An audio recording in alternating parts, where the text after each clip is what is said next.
5.7. For several weeks and months now, Russia's diplomatic corps fused around one single message: that the warnings about a Russian invasion of Ukraine were pure speculation, going as far as calling it Western hysteria. On February 24th, the truth of Russia's intentions became clear when sounds of gunfire, missiles, and rockets filled the Ukrainian airspace and signaled the invasion of the Russian troops. 2 days later, a UN security resolution condemning the invasion saw 11 out of the 15 permanent and non-permanent members, including Ghana, voting for the resolution. 3 countries, China, UAE, and India, abstaining, and Russia vetoing the resolution. Why is Russia so intent on invading Ukraine? What does this mean for our Ghanaian citizens in Ukraine? And why should all of this matter to us? These and more on tonight's Talking Point. We encourage you to join in the discussion by sending in your message during the show to our WhatsApp number 055-744-6429. With me for tonight's discussion on my immediate left is Ambassador Kwabna Osei-Dankwa. He's an ambassador at large and special advisor to the Minister of Foreign Affairs and Regional Integration. On my far left is Dr. Ken Ahosu. He's a senior research fellow at the Legon Center for International Affairs and Diplomacy. We are also hoping to briefly touch base with Lord Cordy Mensah, President of the Global Union of Ghanaian Presidents, and Philip Bobby Ansah, who is the President of the National Union of Ghanaian Students in Ukraine. So let me start with you, Ambassador. There are protests all around the world. There are sanctions that are increasing every day. There's intense fighting going on in Ukraine. All of this is happening from the outside looking in, or rather you are in the mix because of your position. What is your assessment of this invasion and the global crisis? Well, thank you very much for inviting us to participate in this discussion. Ghana is a global citizen in terms of its membership of the United Nations. And we take very seriously the principles and objectives of the United Nations. And a number of those principles speak to the issue of the equality of states, the sovereign equality of states,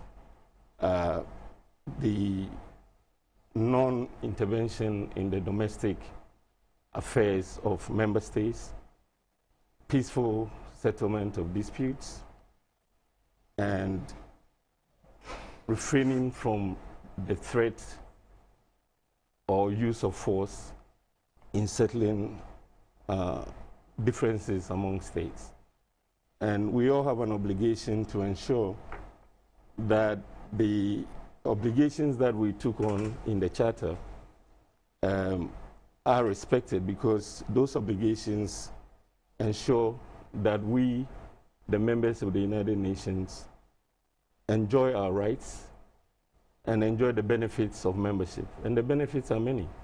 And I'm sure we'll go into some of those issues. But the implications of what has happened is that the member states, for the first time in a very long time, has decided to invade another member state without provocation, without any threat of war from the other member, in this case Ukraine. And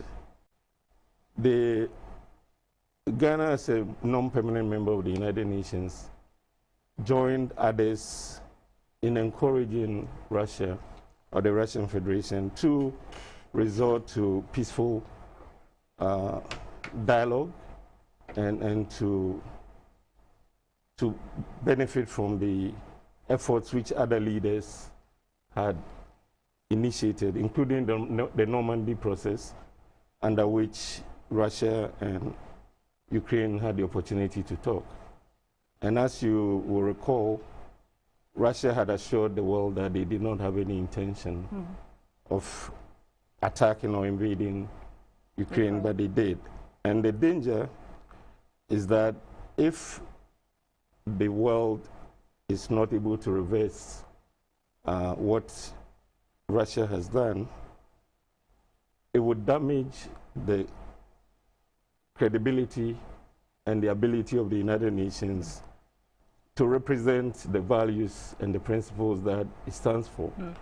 But even more critically, it would mean that other states that have the intention of forcibly acquiring territory in other countries and regions may do so. And I just want to remind you that Saddam Hussein,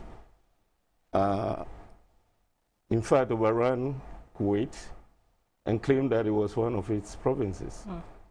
Okay. So it's not far-fetched that, you know, and we know that at this present moment, there are crisis spots around the world where other countries also claim unhappiness with particular issues related to their relations or their right to those territories. Okay. So, Dr. Ahosu, based on what the Ambassador said, especially stressing on no provocation and the fact that we are bound to protect the sovereignty of nations, this is something that the African Union also strongly believes in. And yet, from what I have gleaned, there's only one statement so far, I may be wrong, that has been released by the African Union condemning the act. But African countries have not been as vocal as many would have expected. What do you think accounts for this? Well, apart from outside of Kenya, of course, who... in international relations, these are what we call big power politics, in the sense that we are witnesses to the shock and awe that happened in Iraq. We've witnessed what happened in Libya recently, whereby a state was attacked by a motley collection of states. But in order to understand what is happening in Ukraine and Russia, you have to go back to the Cold War era. At the end of the Cold War, the Warsaw Pact kind of demobilized, and NATO remained. And a lot of people in international relations were asking the question that NATO was to juxtapose Warsaw. And for that matter, now that Warsaw was no more, the relevance of NATO was in question. Now, there is no written document, but in the early 1990s, particularly West Germany, the leftover Russia and United States of America with Great Britain, in Germany, there were a number of discussions. And there are evidence to show that NATO was not to what? Extend eastward. Though this has not been documented, so the two sides quote documents to support their position.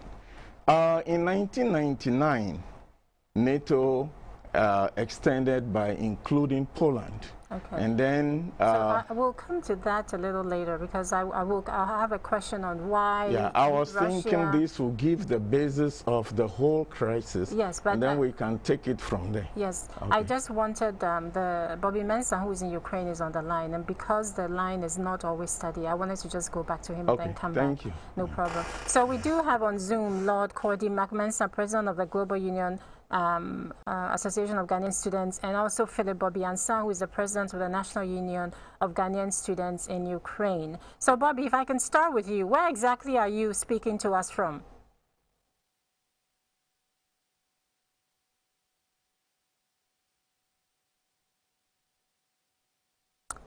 Okay, so maybe we're having some technical difficulties. So, Dr. Ahosu, maybe you can continue with your... Yeah, so in 2004, Romania and the Baltic countries were added to NATO. Then in the Bucharest conference that took place in 2008, United States of America made the point that they will be adding Georgia and Ukraine. And it was then that the Russians drew the line in the sand, that was not acceptable to them. I don't want to go into history in details, but the brief of it is that there was some war in Georgia. And then the issue became, in 2018, there was a coup d'etat in Ukraine. And the government that was in power was pro-Russia. And it appears the hands of the Western world was involved in the coup. And the present government we have became an experiment to create a bulwark against Russia, so to say.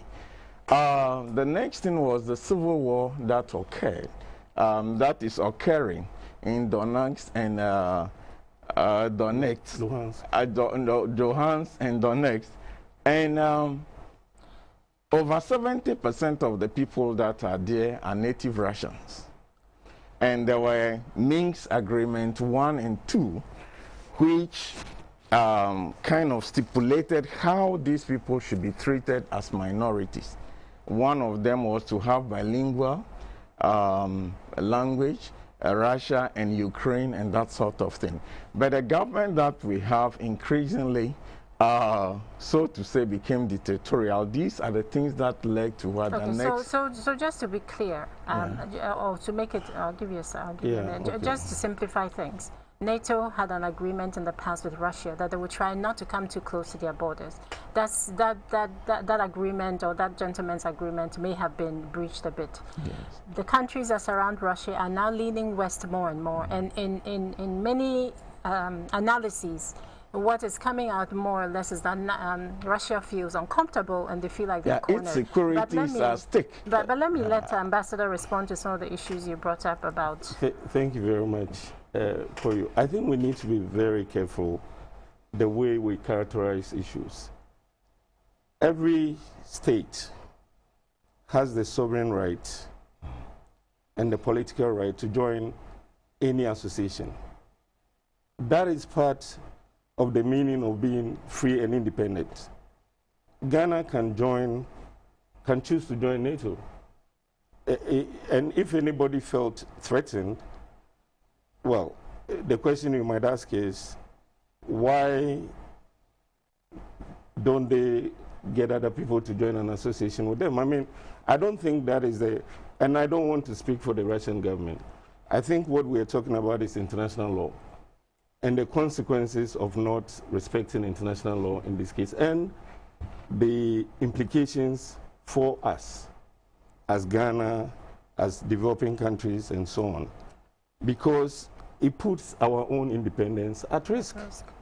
And that is why, even if you look at why the United Nations was set up, it was to avoid the scourge of war from the First World War and the Second World War, where, in the Second World War, almost 70 to 84 million people were killed. Now, the Russians have been victims of this because Hitler attacked them in order to secure more territory. And I'm just saying this because there are comparisons between what has happened in the past when leaders have decided on their own, because they have a grievance or another, to attack other independent countries. But I mean, it's beside the point. You can say, even if a leader is unhappy with NATO, why do they attack another country and not NATO? Unilateral decision. I mean, and I think that we have to be very careful the way we talk about this. Now, when we say that,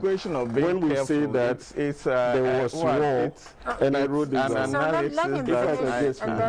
When we say there was war in Georgia, it gives the impression that, some kind of external event happened, and it has not. No, one country took the decision to overrun a certain part of Georgia. This is very important, because if we don't look at things in a fair and just manner, what we're doing is undermining international law And the Secretary General of the United Nations did say that Russia had broken international law. You cannot use force to settle a dispute with another country. It is against the obligations that Russia itself assumed when it joined the United Nations. Okay. And so, but there's a bigger point. I mean, we've already seen the impact of this on our economy and the economies of other countries. So we have the right to say this is not the way to do it.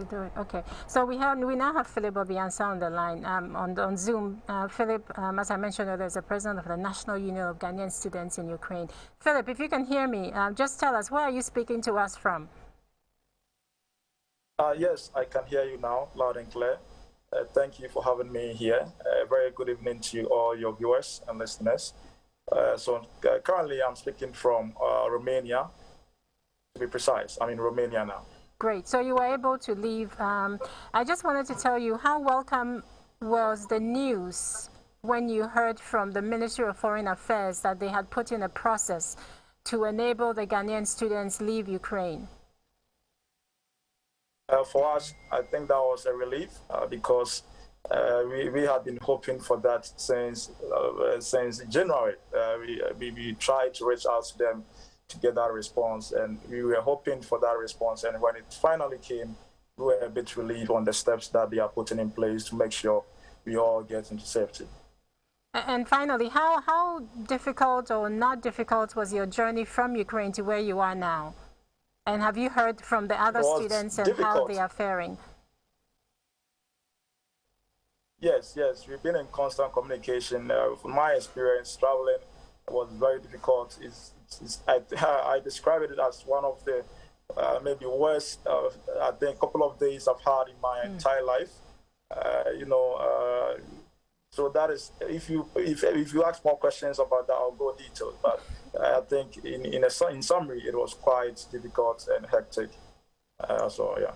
Okay, so what message would you have for your family members? I know the minister is meeting with them on Tuesday. What message would you like to share with them now? Well, yes, I think now they can feel a bit relaxed. We've done our possible best. We are on the ground.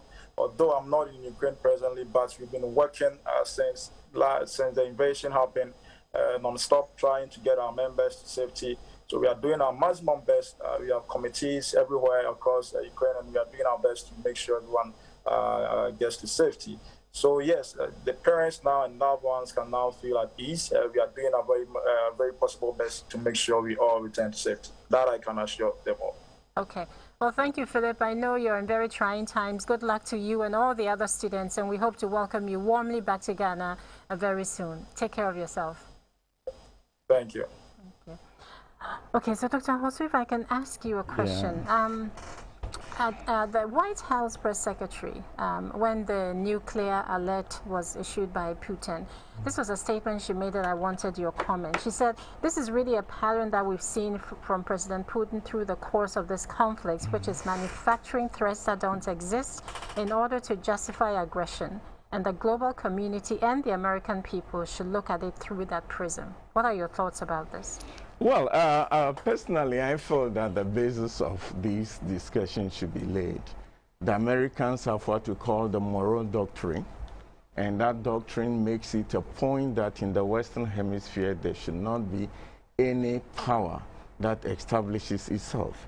And in 1963, when we talk of the Cuban Missile Crisis, which almost was a nuclear attack, they impressed upon Soviet Union to move their missiles from Cuba.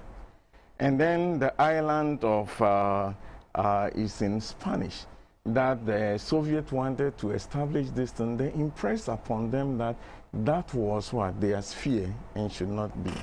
You know, when things happen like this, there is what we call discourse analysis. It is a game whereby it becomes the good boys and the bad boys. But until these analyses are done, finding solution to the issue becomes a mirage.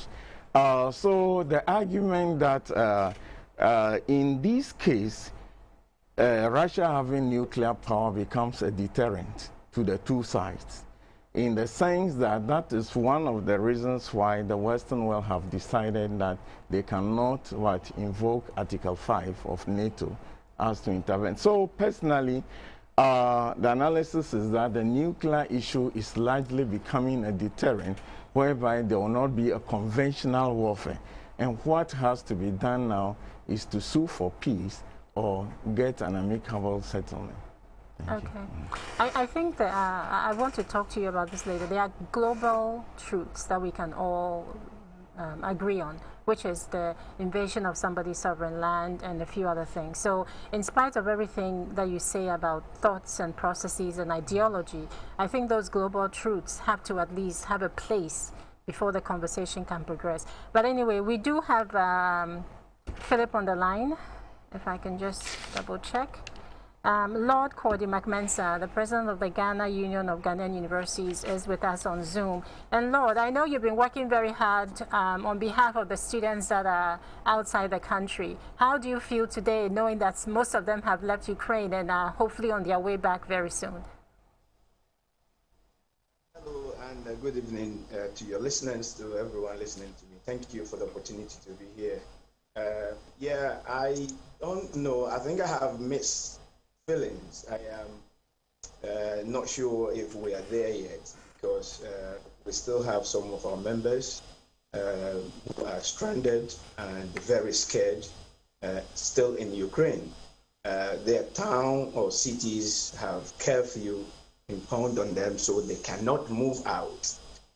I'm worried as a parent. Some of the students are as young as 18 years and crying on the phone day and night. Myself, I have not slept for almost 3 days now, so it's a worrying situation. So, but at least we are happy that majority of them are crossing the borders now, and hopefully we will have solution for those who are left behind as well. And finally, you said most of them were upset, but in spite of all that, they've been able to cross. How are they feeling now, knowing that they are much closer to home? I think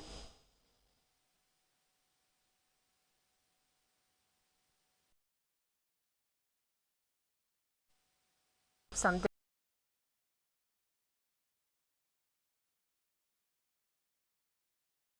difficulty hearing Philip, but Ambassador, if I can ask you, there was an analysis I was listening to this morning about the Russian invasion, and one of the things they talked about was the Russian underestimation of the Ukraine forces and the strength of the forces. What I wanted to ask you was, I was looking at it more from, to use the White House press secretary's word, a prism of not necessarily that the Russian forces were underestimated, but maybe that President Putin saw in the Ukrainian president maybe someone who wasn't strong, and that this may be a good time to do what he had to do, or wanted to do. Well, what are your thoughts on this? Well, the thing is, you know, I'm very cautious about, you know, trying to characterize the thinking of another head of state. But I think what you can say, and this also comes to the issue of nuclear weapons, that and whether, you know, citizens going into the streets and opposing a leader because they feel that that leader is a proxy for another leader of a foreign country amounts to a coup.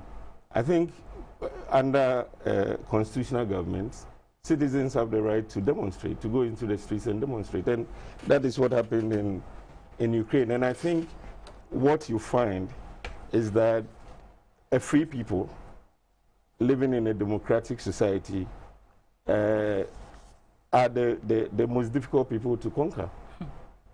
Everybody that you see on the news in Ukraine, women, men, young people, doctors, nurses, drivers, bus drivers, everybody wants to go out and fight because they want to safeguard their state, their nation, their culture. And they say, I mean, and that's why Ghana has, right from the beginning, called on the Russian Federation to resolve whatever fears they have through negotiations, through talks. And in fact, the president of the Russian Federation has called on the president of Ukraine to come for talks.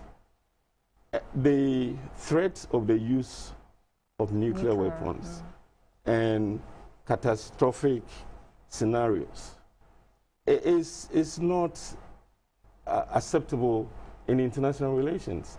And that is why Ghana, for instance, is a strong supporter of the nuclear talks between the powers that own nuclear weapons, the SALT treaty talks and so on. We've been very supportive, and we have joined the countries that are so concerned about these weapons falling into the hands of terrorists and other asymmetric forces. And for a leader to threaten their use.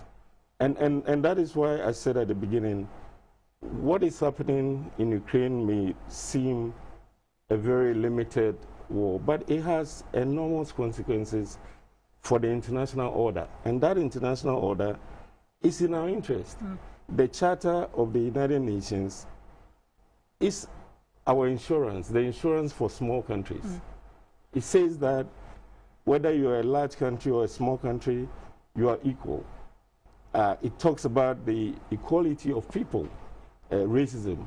It talks about xenophobia. You know, things that are in play in this crisis that we're looking at. And I think that we need to reflect deeply. I have heard so many arguments. Look, there was no prospect of Ukraine becoming a member of NATO. NATO had not, and it's not automatic that a country says, I want to join NATO and they become, but the members of NATO say it's a defensive alliance. At least at this stage, we have not seen NATO threaten an European country, but we have seen one country threaten NATO countries. So I think we need to be very, very careful about the way we look at this issue. Okay, Lord, if you're here with us, if you're back with us, what I was asking was, you had mentioned earlier the anxiety that you were hearing from the students when they were in Ukraine. And so my follow-up question was that now that many of them have been able to leave, how are you hearing from them now? What is the feedback you're getting? Hopefully they are relieved and they're in a better place now. Well, like, I don't know if you are aware, but where they find themselves, particularly in the eastern part of Europe, it is not a welcoming place or environment for Black people, Africans. And I'm sure you saw some of the videos where they were being refused entering. So even as of now, some of them have crossed the borders, but we are still hearing a lot of discrimination and unfavored conditions, and treatments that's being, pushed towards our people. Now, but it is better than staying in Ukraine and facing the bombs. So we are making arrangements to start the healing process, settling them down, and then look for counselors and psychotherapists to start, talking to them and see what we can do to help them. The problem, particularly about this kind of situation, is that they go through trauma and psychological scars are difficult to heal. So we are hoping that because they are young, we will be able to help them to settle. So at least some have food, some have shelter, some have water, and we're still working on opportunities for them. What we need from everybody now, including the government of Ghana, is that the promises they have made to our students and scholars, they should fulfill those promises through the embassies and the missions. We need money to rent space for them. We need money to buy food for them. We need money for transport. Some are left behind. We did all this by organizing by ourselves. We now need the government to come in. We've done the greater job. We now need them to come in and support us. Okay, so just finally, I know your focus is Ghanaian students, but what have you heard about other Ghanaian citizens in Ukraine? Well, just like it happened in China, when Ghana government is moving in, they will not discriminate. They will have to evacuate or help all Ghanaians involved. So I believe that is what happened. I spoke to the Ghana Union president in Russia. He said everything is fine. They have contingency plans in place. In case anything happened, they know what to do. But those in Ukraine, they are mixed together with the students. So at this point, nobody is asking you to show your ID. All you need to show, is that you're a Ghanaian. So I don't think it is of an issue whether you are a student or not student. I think it's... Okay. Thank you so much, and keep up the good work. If I can Sure. just add something quickly.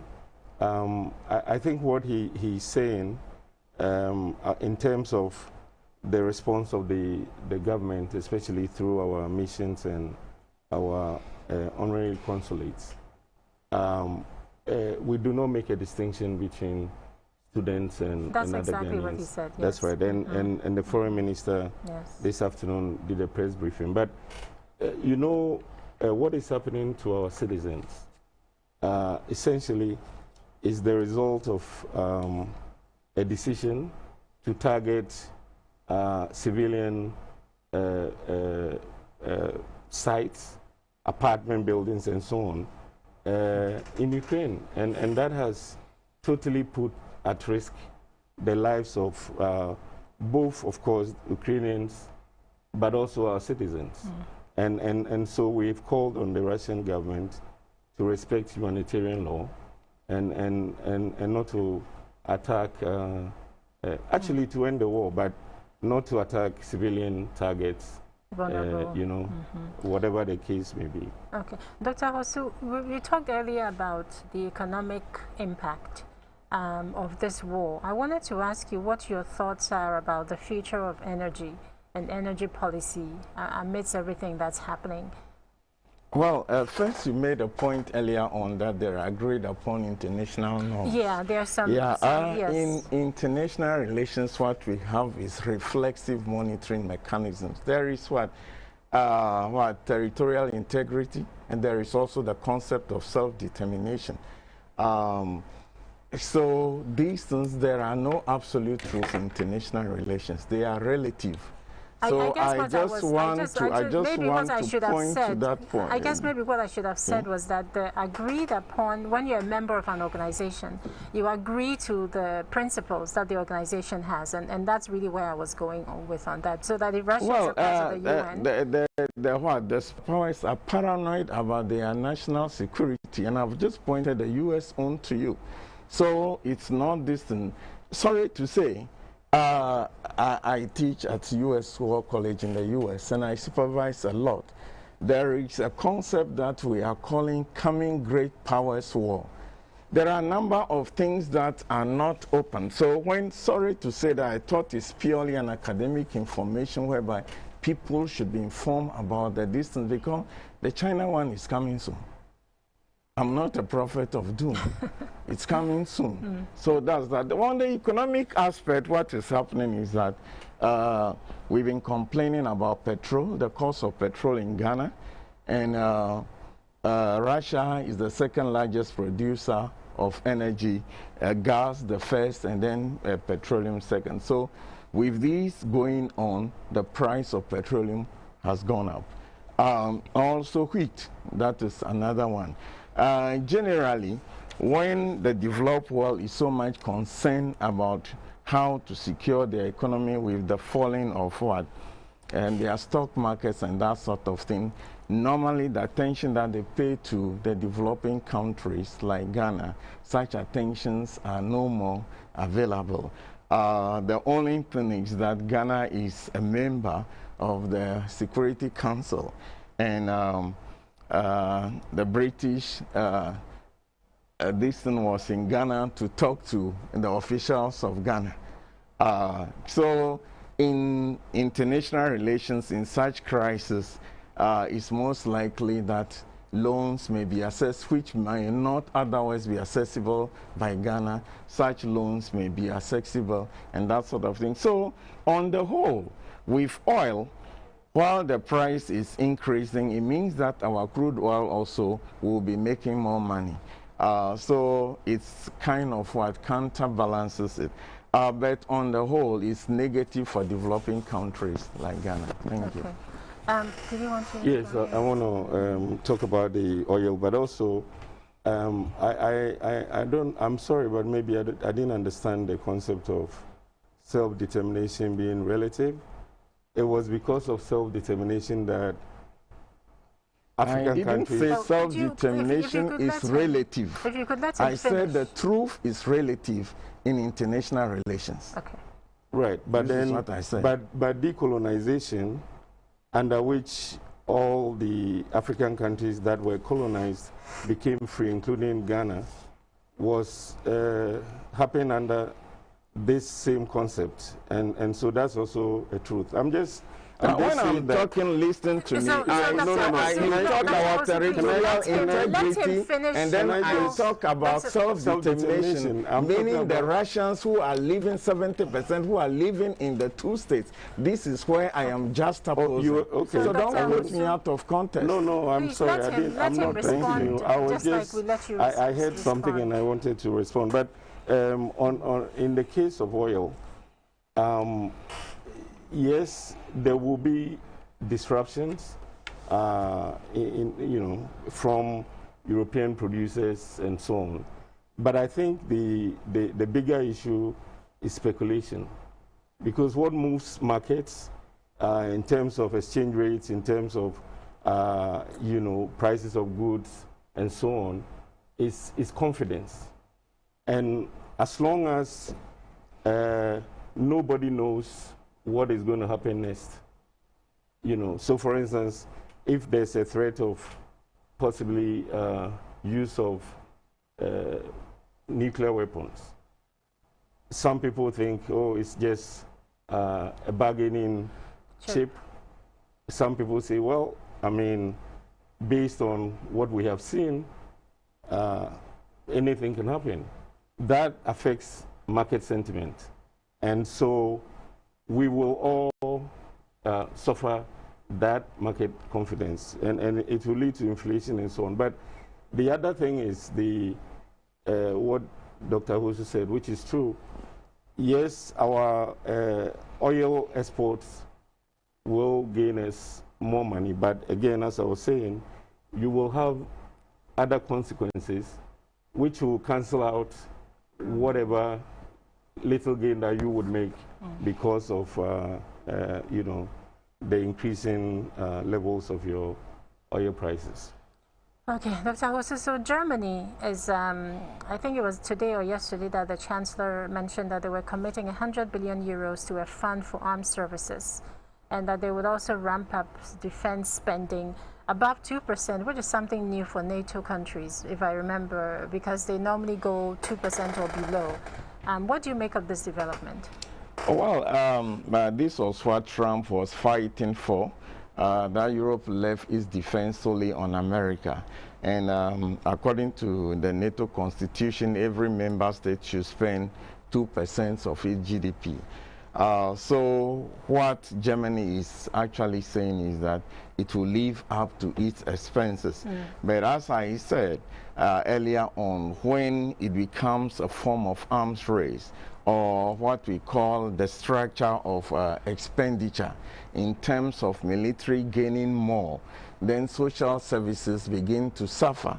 And developing countries like Ghana would have aid and grants and other sorts of things equally suffer. So it is not very helpful. The developments globally are not very helpful. And what I am surprised about is that since the crisis started, it is always trying to arm instead of use diplomacy as to settle issues. So my prayer particularly is that there should be negotiations and this crisis to come to an early end so that it doesn't spiral into other forms of crisis. Because what Russia said actually was that it's not a threat that it was going to use its nuclear weapon. It said since its economy was being attacked, it has alerted those who are in charge of its weapons. I take that to mean that it's going to use nuclear weapon or that sort of thing. So maybe I should ask you this question, because we heard, during my introduction, I mentioned how we heard the Russians go on and on for months and weeks when they were mounting and increasing their security and their forces at the borders, and they told us over and over again that they had no intention of invading, even though there was intelligence, whether it was dubious or not, to predict otherwise. And then, of course, they did go ahead and invade Russia, invade Ukraine. So it makes it very difficult for, I guess, based on what has happened, to look at this thing with a nuclear threat and say that it is just something that is being done, because again, we are looking at it through past experiences, and I think that's where the concern comes in. I think the decision of the Germans reflects the extraordinary nature of the situation we're in. As you recall that for weeks, the Germans were accused of not providing arms to Ukraine, and Ukraine actually kept complaining about the fact that Germany was not providing arms, and that was part of a national policy of Germany based on their history. It was the same with Japan, which after the Second World War adopted a Pacific constitution and would not, acquire certain types of arms because of their history during the war.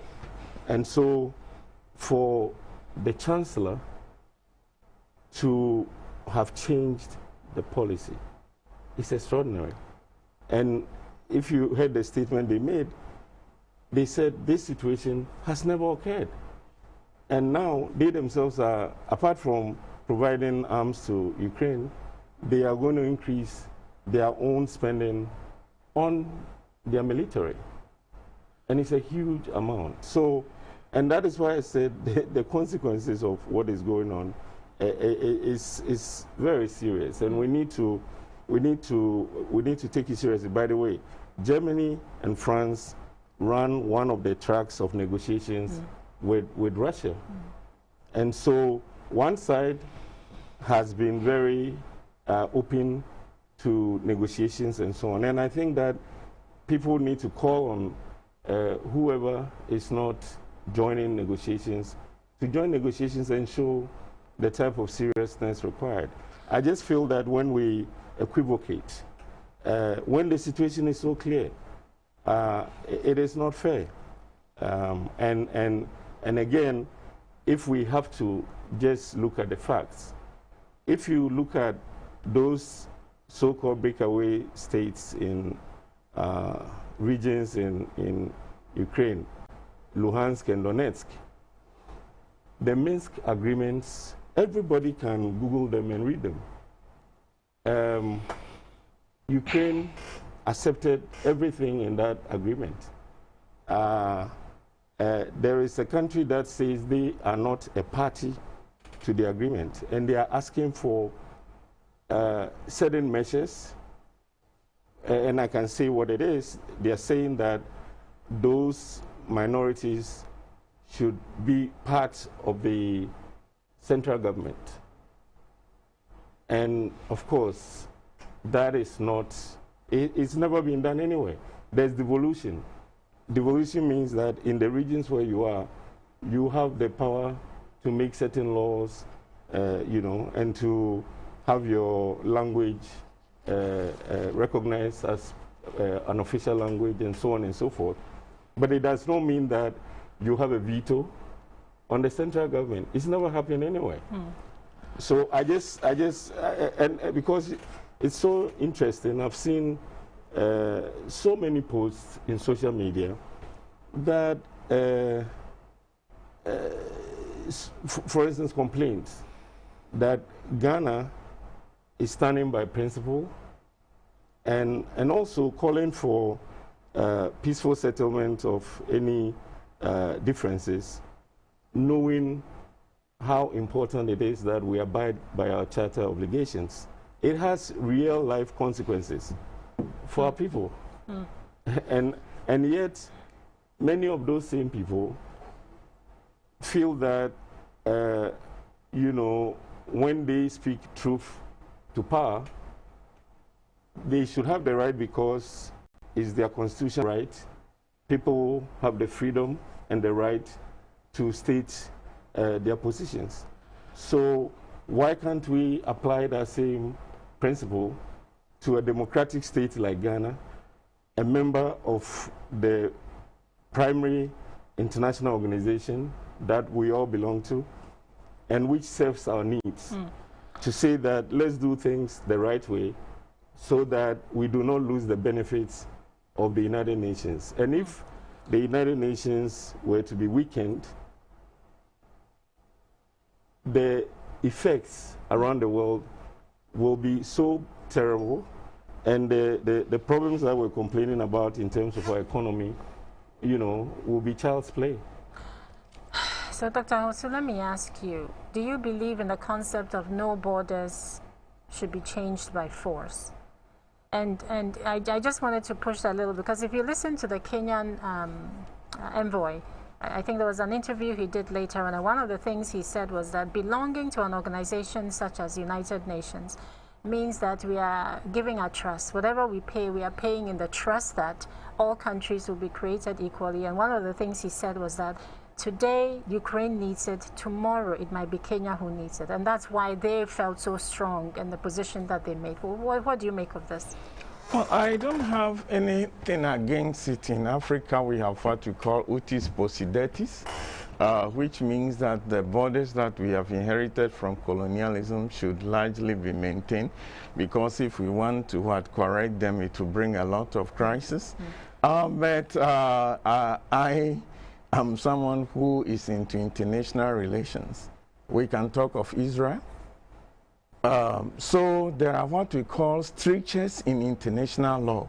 And Great Britain will tell you that there is no international law. They are international law. So for me, it's not a question that I am a pro-violent person or anything.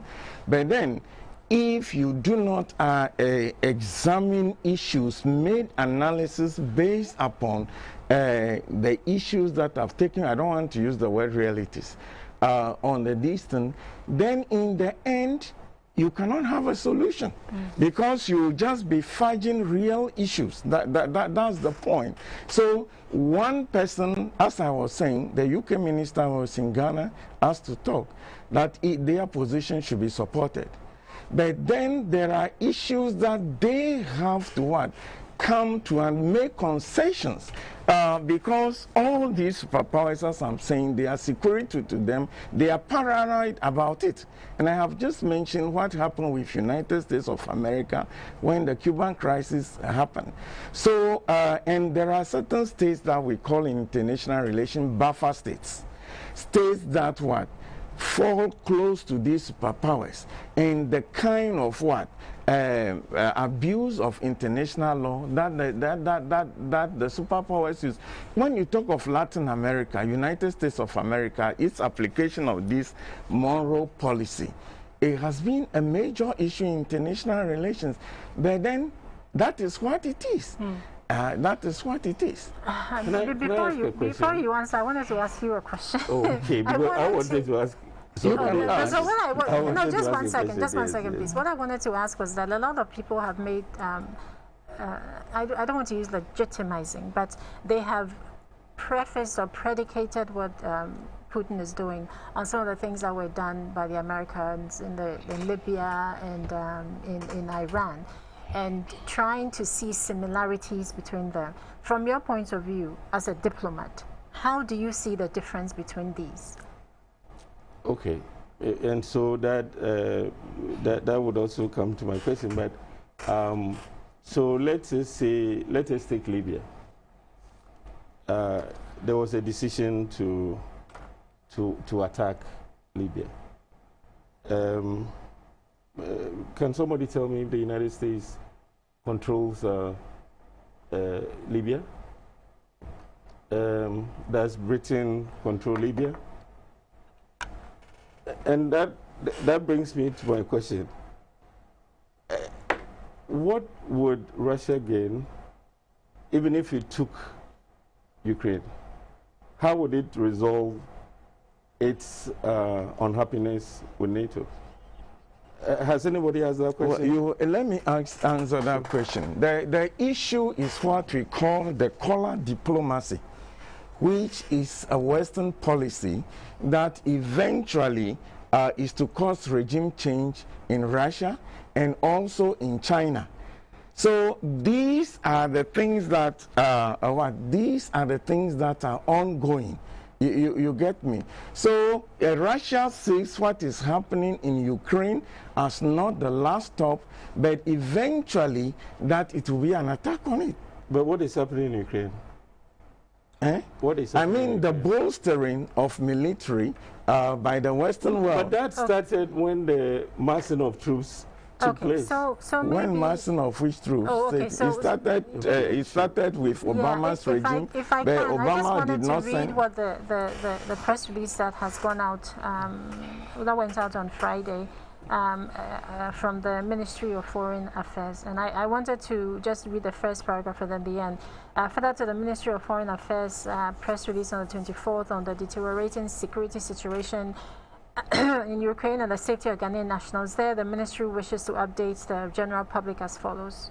And it talks about what it's done through its different missions. A list of students have been facilitated, and the officials of the relevant Ghana diplomatic missions and honorary councils are on standby to facilitate the passage of the students who have commenced their journey. The final statement here is that as the Ministry of Foreign Affairs and Regional Integration continues to engage with stakeholders such as the Ghana Scholarship Secretariat, the Security Services, and other state institutions, we urge our compatriots to remain calm as measures are finalized for their imminent safe evacuation. I wanted to ask both of you about multilateralism. Is it dead? Maybe I'll start. No, multilateralism is not dead. During Trump's era, he largely tried to downplay it. But as Biden has come, he said he's back into the fold. America had a policy of isolationism, and that was what Trump wanted to.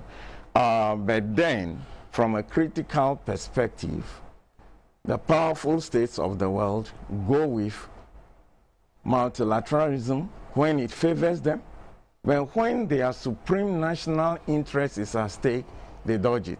As George Bush said when invading Iraq in 2003. And he said if the world will not go with them, they will go. And he used the word the civilized world will follow him. So multilateralism is there. But then the superpowers, when it comes to their supreme national interest being at stake, they go unilateral. And these are the realities that we see, what we call big power politics. Okay. Thank you. Ambassador, do you have anything to add? Well, I mean, the nature of the world we live in requires more multilateralism. And of course, the most obvious example is climate change, which no state on its own can solve. And you can't solve it in your territory unless we all work together to solve it. It's an existential problem for us. What you can say is that the road to multilateralism is very hard on many things, but still, within the United Nations, a lot of progress has been made. I mean, and you can go from the issues of global health. I mean, of course, we complain that there is, in terms of COVID-19, there's vaccine nationalism and so on. But the immunization of children around the world against the 6 killer diseases was a result of multilateralism. The humanitarian response of the United Nations, the number of refugees and internally displaced persons today is more than the number of those displaced and the number of refugees after the Second World War. Think about it. Even without a war, a major war, and yet the UN is providing support and help to all these people, and so on and so forth. So we make progress on so many fronts. Now, that is why this situation is so troubling, because what it does is fracture the grounds for multilateral action. Okay, so we're running out of time, so I want you guys both to look at your crystal ball. So the Ukraine president is reporting that the Ukraine officials have agreed to meet with Russian officials at a venue on the Belarusian border with Ukraine. Dr. Ahosu, what do you think will come out of that? Just very briefly. I think they have disagreed with the Belarusian border, and they are now thinking of Azerbaijan. That's the latest in the news. I am all for peace. I'm all for peace, and the earlier these things are settled, the better. But it appears that Russia feels it can only negotiate with the United States of America, because it believes that all the European states are controlled by the U.S. So this is what some analysis are making, that Ukraine and Russia can negotiate. But until it is backed by the U.S., there will not be an enduring agreement. Thank you.